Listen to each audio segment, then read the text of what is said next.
Say good night to the bad guy.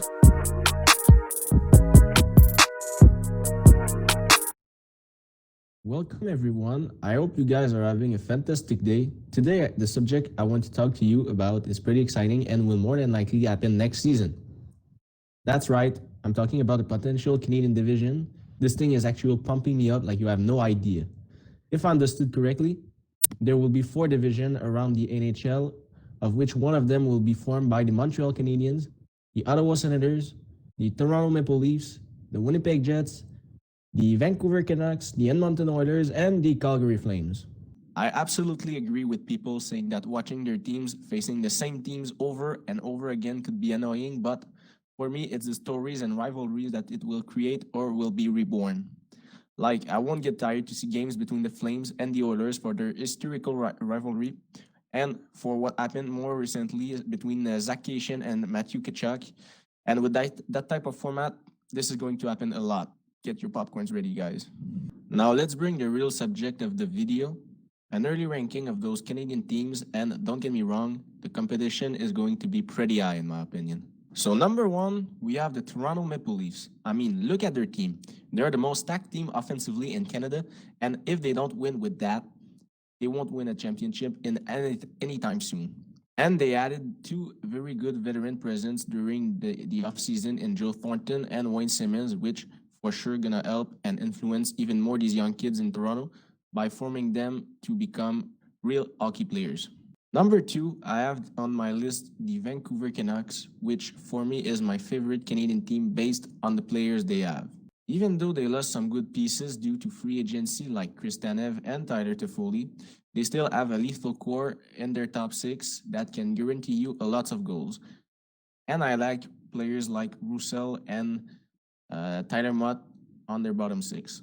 They also acquired a defenseman that you can count on in Nate Schmidt, and they're so young and talented players are still getting better, and their goalie tandem has the potential to be the best in the league in my opinion.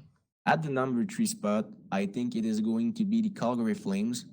They got lost a bit last season as they only had 36 wins with 27 regular losses and 7 in OT, but I am confident that they will come back as their core is still basically the same as the year 2018-2019, where they finished first in the Western Conference. I also believe that Dylan Dubé can have a huge impact on their team next year as much as right-handed defenseman Rasmus Andersson. The 4th ranked team in the division will be my favorite team, the Montreal Canadiens. I really like their off-season acquisition by getting bigger, adding some goal scoring, and finally having a legitimate second goalie, Jake Allen. I wasn't so sure who put at 3 between the Habs or the Flames, but key players like Gaudreau and Monahan convinced me. Habs are going to be rough to play against this year. Now, don't be mad, Oilers fan, because Edmonton at 5th is the prediction that I am the least sure in this video. I mean, Barry is a great addition, but he did not make the expectations in Toronto last year. I mean, all I have to say is good luck for this year. Maybe I am completely wrong on this, but it seems like there is a curse on your team, and with Koskinen in net for the whole year, a pretty average goaltender, I'm not so sure. Jets. I had your team winning the cup in my bracket challenge in 2018. Sadly, you lost some key players and your good players got old. Looking at your defense right now, Dylan DeMello is expected to play on the first pairing in 2021. Your defense will be your weakness if you don't fix until the beginning of the season. On that defense, I think Tucker Pullman is underrated, but that alone won't change your ranking for next year. And last but not least, I think the Ottawa Senators won't finish better than 7. The future is so bright there. Your team will be very competitive soon, but let's be honest, just not this year.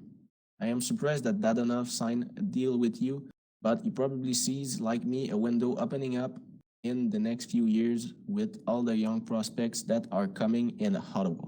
That is already it for the video. Thank you for watching. Probably many things will change till the beginning of the year, but I am confident right now with this ranking. Thumbs up if you like it and subscribe for more.